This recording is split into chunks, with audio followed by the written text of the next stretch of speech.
ഇന്നത്തെ ഏറ്റവും കൂടുതൽ വിഷയമായിരിക്കുന്നത് ജനത്തിൻ്റെ ഇടയിൽ ആരാണ് ബാപ്റ്റിസം കൊടുക്കേണ്ടത്? സ്ത്രീകളാണോ, പുരുഷന്മാരാണോ, വിശ്വാസികളാണോ, പാസ്റ്റേഴ്സാണോ, അപ്പോസ്തലനാണോ, ഇവാഞ്ചലിസ്റ്റാണോ, അല്ലെങ്കിൽ നമ്മുടെ വീട്ടിൽ ഇങ്ങനെ ഒരു അവസ്ഥ വന്നാൽ നമ്മൾ എന്ത് ചെയ്യണം? ഇങ്ങനെ ഇത്യാദി പ്രശ്നങ്ങളിലൂടെ നമ്മൾ കടന്നു പോകുമ്പോൾ എൻഡ് ഓഫ് ദ ടൈമിൽ നമ്മൾ നിൽക്കുമ്പോൾ വളരെ വിവേകത്തോടുകൂടി പരിശുദ്ധാത്മാവ് നമ്മളോട് എന്തു പറയുന്നു അപ്രകാരം നമ്മൾ നീങ്ങേണ്ട സമയമാണ്. എൻ്റെ ജീവിതയാത്രയിലുള്ള ചില അനുഭവങ്ങൾ, മറ്റു വ്യക്തികളുടെ അനുഭവങ്ങൾ ഇന്ന് ഈ മെസ്സേജ് ഇടാനുള്ള കാരണം ഇതൊക്കെയാണ്. ഇന്നത്തെ മെസ്സേജ് ഇന്ന് ഇതിടാനുണ്ടായ കാരണമാണ്, രാവിലെ എനിക്കൊരു സഹോദരിയുടെ മെസ്സേജായിരുന്നു. ഇന്നലത്തെ മെസ്സേജ് കേട്ടതിന് ശേഷം എൻ്റെ 85 വയസ്സുള്ള മാതാവ് വിശ്വാസത്തിൽ വന്നിട്ടില്ല, ബെഡ് റിഡനാണ്. പക്ഷേ എനിക്ക് പാസ്റ്റേഴ്സിനെ ഒന്നും വീട്ടിൽ കൊണ്ടുവരാൻ പറ്റത്തില്ല. എങ്ങാനും എൻ്റെ അമ്മ വില്ലിങ് ആവുകയാണെങ്കിൽ എനിക്ക് തന്നെ എൻ്റെ വീട്ടിൽ സ്നാനം കൊടുക്കാൻ പറ്റുമോ? അമ്മയെ ഒന്ന് രക്ഷിക്കാമല്ലോ എന്ന്. അമ്മയുടെ അടുത്തിരുന്ന് 24 മണിക്കൂറും ഇതേ ആഗ്രഹത്തോടു കൂടിയാണ് അമ്മയുടെ അടുത്തിരിക്കുന്നത്. പിതാവ് ആകർഷിക്കാതെ ആർക്കും പുത്രൻ്റെ അടുക്കൽ വരുവാൻ സാധിക്കുകയില്ല. അപ്പോൾ ഇന്ന് ഇതിനെക്കുറിച്ചുള്ള കാര്യങ്ങളാണ് നമ്മൾ ചിന്തിക്കുന്നത്. ഒന്നാമത് നമ്മൾ അറിയേണ്ടത് ബാപ്റ്റിസം എന്താണെന്ന് അറിയണം.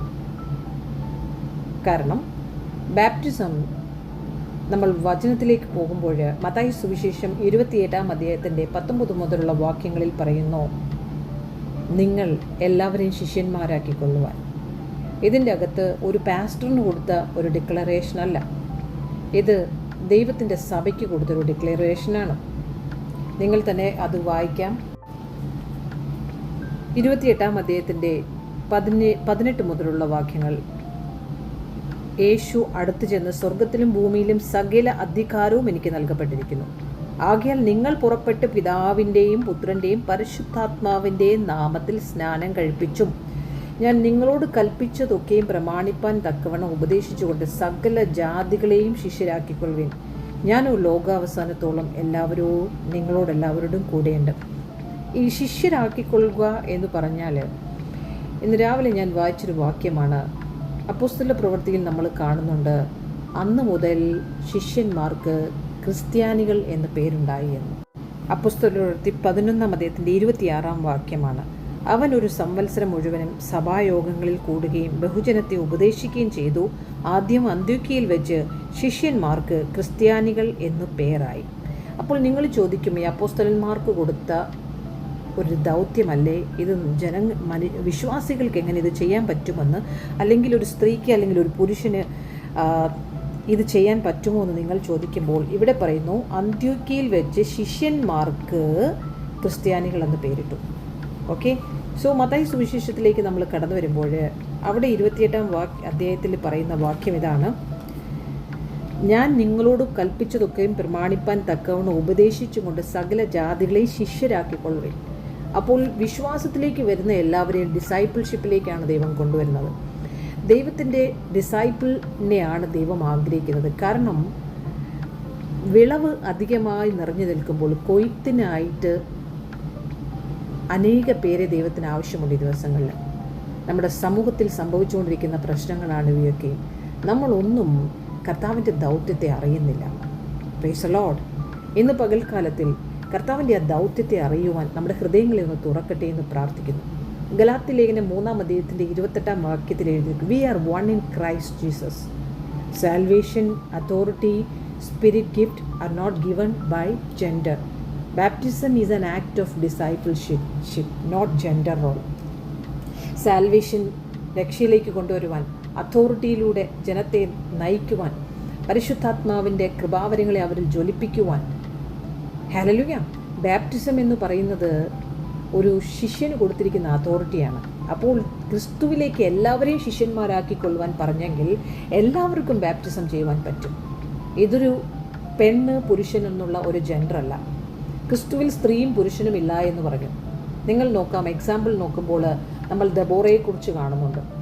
ദബോറ ജഡ്ജസ് ചാപ്റ്റർ 4:5 നമ്മൾ കാണുന്നതാണ്.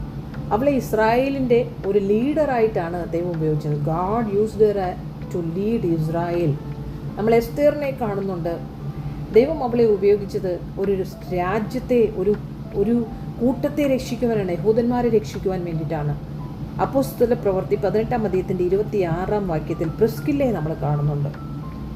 അവൾ മൈറ്റി പ്രീച്ചറായിരുന്നു. അവൾ അപ്പൊല്ലോസിനോടും പ്രീച്ചിങ് ചെയ്തിട്ടുണ്ട്. അവൾ ജൂനിയ എന്നത് ഒരു വുമൻ എന്ന അപ്പോസ്തലയായിരുന്നു 16-ാം അധ്യായത്തിൻ്റെ 7-ാം വാക്യത്തിൽ. ഇങ്ങനെയൊക്കെയുള്ള വാക്യങ്ങൾ നമ്മുടെ ബൈബിളിലുള്ളപ്പോൾ ഈ എൻഡ് ടൈമിൽ പിശാച് ശരിക്കും വാദിച്ച് മസിൽ പിടിക്കുന്നൊരു കാര്യമാണ് സ്ത്രീകൾ ശുശ്രൂഷയിലേക്ക് വരരുതെന്നുള്ളത്. നമുക്ക് ഏർലി ചർച്ചിൻ്റെ വിറ്റ്നസ്സിലേക്ക് പോവുകയാണെങ്കിൽ സ്ത്രീയുമില്ല പുരുഷനുമില്ല ദൈവത്തിൽ. കാരണം ഫിലിപ്പിൻ്റെ മക്കളായ അവർ അപ്പോസ്തലപ്രവൃത്തി 21-ാം അധ്യായത്തിൽ നമ്മൾ കാണുന്നുണ്ട്. അവർ പ്രവാചകികളായിരുന്നു.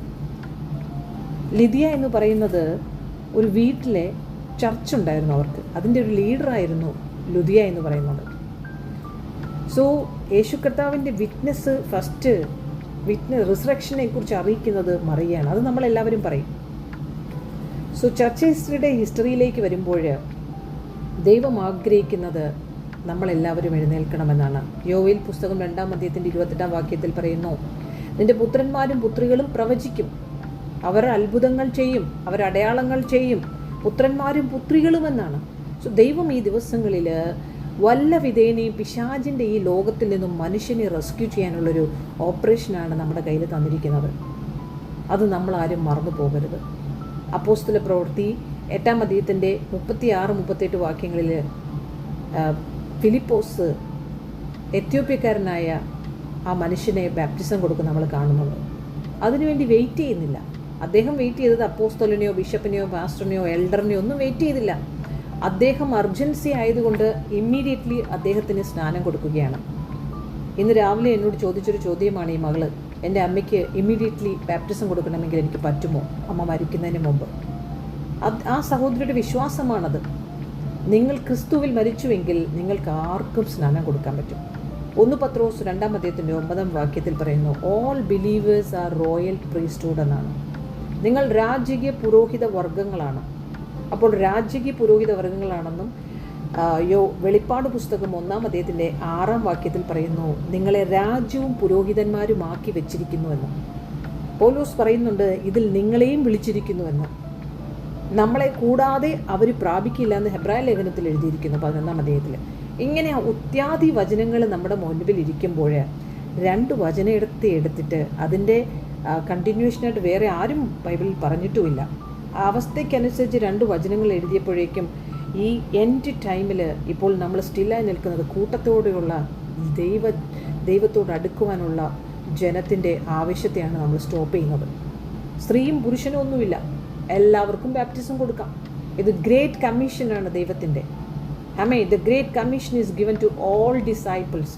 നിങ്ങളൊരു ഡിസൈപ്പിളാണെന്ന് നിങ്ങൾക്ക് വിശ്വാസമുണ്ടെങ്കിൽ നിങ്ങൾക്ക് ദൈവം തന്ന ഒരു ദൗത്യമാണിത്. ആ ദൗത്യത്തെയാണ് നിങ്ങൾ മാറ്റിവെക്കുന്നത്.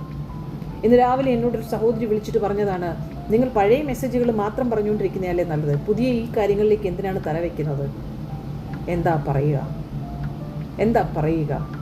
പരിശുദ്ധാത്മാവ്, whoever is led by the Spirit, whether man or woman, can baptize in the name of the Father, Son and the Holy Spirit. അവർക്ക് പിതാവിൻ്റെയും പുത്രൻ്റെയും പരിശുദ്ധാത്മാവിൻ്റെയും നാമത്തിൽ അവരെ സ്നാനപ്പെടുത്തുവാനുള്ള അധികാരമുണ്ട്. അപ്പോസ്തലപ്രവൃത്തി 2-ാം അധ്യായത്തിൻ്റെ 17-ാം വാക്യത്തിൽ നമ്മൾ കാണുന്നുണ്ട്, I will pour out my spirit on all people. എൻ്റെ ആത്മാവിനെ ഞാൻ സകലരുടെ മേലും പകരുമെന്നാണ്. പുത്രന്മാരും പുത്രികളും പ്രവചിക്കുമെന്നാണ്. ഇന്ന് ഞാൻ നിങ്ങളെ എൻകറേജ് ചെയ്യാൻ ആഗ്രഹിക്കുന്നത്, നിങ്ങൾ വചനം വായിക്കുക. നിങ്ങൾ ക്രിസ്തു യേശുവിൽ സ്ത്രീയും പുരുഷനുമില്ല. യേശു കർത്താവ് നമ്മളെ എല്ലാവരെയും വിളിച്ചിരിക്കുന്നത് ഡിസൈപ്പിൾസാണ്. ഡിസൈപ്പിൾസിന് കൊടുത്തിരിക്കുന്ന അധികാരത്തെ നിങ്ങൾ ഉപയോഗിക്കണം. Hallelujah. Have a blessed day. Never give up. നിങ്ങളുടെ ഏൽപ്പിച്ച ദൗത്യങ്ങൾ നിങ്ങൾ ചെയ്യുക. കർത്താവിൻ്റെ മുഖത്തേക്ക് നോക്കി പിശാചിൻ്റെ കയ്യിൽ നിന്നും അനേക പേരെ വലിച്ചെടുക്കുക. കൊയ്ത്തിനായി യേശു കർത്താവ് അനേക പേരെ വിളിക്കുന്നു. കാരണം വിളവ് അധികമാണ്. എവിടെയൊക്കെ ആർക്കൊക്കെ പോകാൻ പറ്റുമോ ആ ജേർണിയിലേക്കെല്ലാം, ആ ഇരുട്ടിരിക്കുന്ന സ്ഥലങ്ങളിലേക്കൊക്കെ നിങ്ങൾ വ്യാപിക്കുക. എല്ലാവരെയും റെസ്ക്യൂ ചെയ്യുക. ഹല്ലേലൂയ. ദൈവം നിങ്ങളെ ധാരാളമായി അനുഗ്രഹിക്കട്ടെ, ചിറകുകളെ മറക്കട്ടെ. God bless you. Have a blessed time.